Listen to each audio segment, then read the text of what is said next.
Demi membuat karya seni 2000 tahun, kakek mengabaikan penolakan keluarga. Ia menjemur, mengeringkan Paulownia 5 tahun.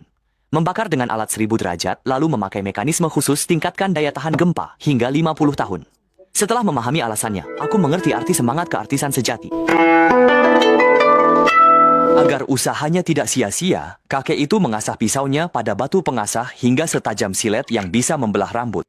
Lalu, ia mengeluarkan kayu Paulownia yang telah dikeringkan 5 tahun, dan dianggap nyawanya sendiri.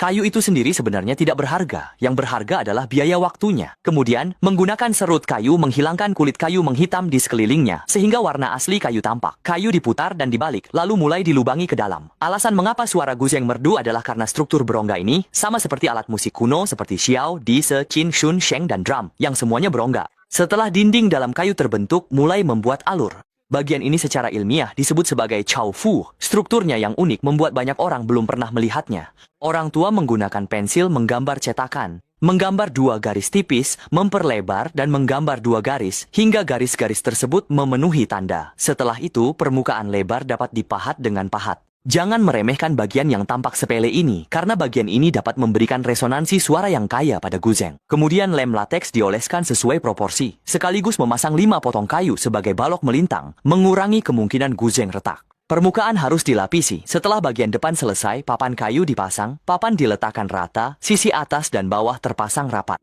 Agar lebih kokoh, tali juga harus dililitkan di kedua sisi papan kayu. Namun, tali yang berada dalam tarikan horizontal jelas tidak dapat memberikan tarikan vertikal. Pekerja menyelipkan balok kayu di sela tali. Setiap bagian dipasang 2 batang kayu. Semakin dalam kayu dipahat, kedua sisi papan kayu akan semakin rapat. Papan dibiarkan mengeras 3 hari, lalu dilanjutkan ke penanganan tampilan luar. Berbeda dengan pewarnaan cat semprot, kali ini digunakan pembakaran untuk mengubah warna kayu. Seorang pria tua memegang besi pembakar dari pipa baja, terus mengetuknya ke bawah, lalu langsung menggores permukaan kayu. Bisa dikatakan, setiap bagian kayu yang terkena alat tersebut akan langsung mengeluarkan api besar, dan papan kayu pun seketika berubah menjadi hitam. Pewarnaan alami seperti ini lebih aman digunakan, dan yang terpenting tidak berbau. Dibandingkan dengan sebelumnya, bukankah sekarang terlihat jauh lebih halus? Kemudian, gunakan sikat kawat untuk terus membersihkan papan kayu, agar abu sisa pembakaran bisa terangkat dengan bersih. Hanya setelah semuanya benar-benar bersih, barulah bisa mengoleskan minyak rumput. Ini adalah sejenis bubuk yang berasal dari dalam lubang kumbang gajah. Mulai tahap ketiga perakitan. Pertama, ambil kawat listrik dan potong 2 alur sedalam 5 mm di kedua sisi papan kayu. Bagian depan dan belakang tidak boleh melenceng sedikit pun, dan juga harus memotong permukaan kosong yang berlebih di ujung kepala. Ini digunakan untuk mengatur posisi kunci penahan senar yang penting. Jadi, orang tua itu menempatkan balok kayu segitiga pada tepat di celah pendingin udara, selain itu juga berfungsi sebagai pemberat. Memang kayunya terlihat terlalu mencolok, tapi untungnya dilapisi lagi dengan pernis bening, sehingga menghasilkan efek peningkatan warna pada papan kayu.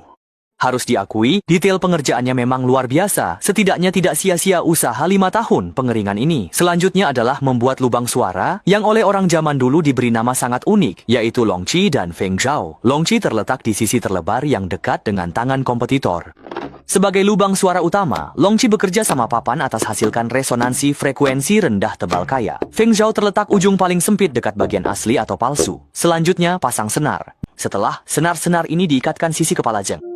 Pemasangan setiap senar guzeng adalah hasil pengujian berulang. Kakek akan meletakkan penyangga di bawah setiap senar. Melalui getaran, frekuensi ditentukan untuk memastikan torsi akhir. Demi kenyamanan, ditambahkan senar cadangan agar bisa diganti berkala. Senar guzeng memiliki masa pakai. Jika sering digunakan, biasanya setiap 2 tahun harus diganti. Selanjutnya, mari kita ikuti kamera untuk menikmati efek suara baru dari guzeng ini.